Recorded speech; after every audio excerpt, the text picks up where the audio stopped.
தமிழகத்தின் முக்கியமான மூவேந்தர்களான சேர சோழ பாண்டியர் பற்றி எளிமையாக பார்க்கலாம். சேரர் அரசை பார்ப்போம். சங்ககால சேர நாடு இன்றைய கேரள பகுதியை உள்ளடக்கியதாகும். சேரர்களின் தலைநகரம் வஞ்சி. சேரர்களுடைய முக்கியமான துறைமுகங்கள் தொண்டி மற்றும் முசிறி.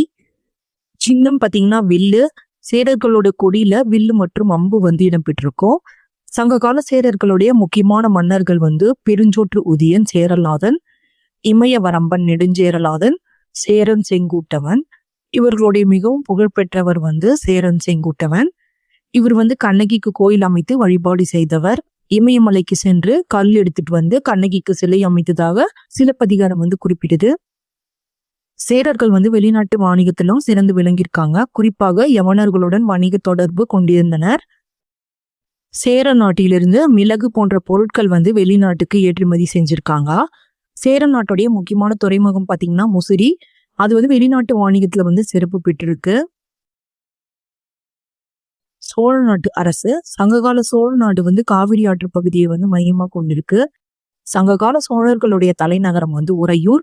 பின்னர் காவிரி பூம்பட்டினம், அதாவது பூம்புகாரா மாறுச்சு. அரசு சின்னம் பாத்தீங்கன்னா பொலி. சங்ககால சோழன் காவிரியின் குறுக்கே கல்லணை கட்டியிருக்காரு. சங்ககால சோழ மன்னர்கள்ல மிகவும் புகழ்பெற்றவர் கரிகால சோழன். கல்லணை பழமையான நீர்ப்பாசன அமைப்புகள் ஒன்றாக கருதப்படுது. இதன் மூலம் காவிரி நீரை பயன்படுத்தி வேளாண்மை சிறப்பா நடைபெற்றது. சோழர்கள் வேளாண்மைக்கு அதிக முக்கியத்துவம் அளித்திருக்காங்க.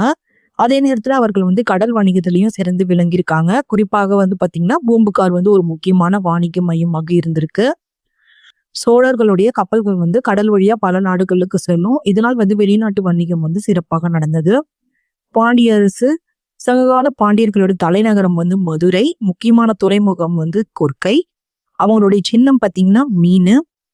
சங்ககால பாண்டிய மன்னர்கள்ல புகழ்பெற்றவர் நெடுஞ்செழியன். பாண்டியர்களுடைய முக்கியமான தொழில் பாத்தீங்கன்னா முத்து குளித்தல். கொற்கை முத்து வணிகத்திற்கு புகழ்பெற்ற துறைமுகமாக விளங்கியிருக்கு. பாண்டியர்கள் முத்து வணிகத்தில் சிறந்து விளங்கியிருந்தாலும் கடல் வழியாக கிடைத்த முத்துக்கள் வெளிநாட்டுக்கு வாணிகம் செய்யப்பட்டிருக்கு.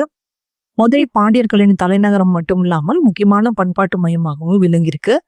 பாண்டியர்கள் யவனர்களுடன் வாணிக தொடர்புக்கு வச்சிருந்தாங்க.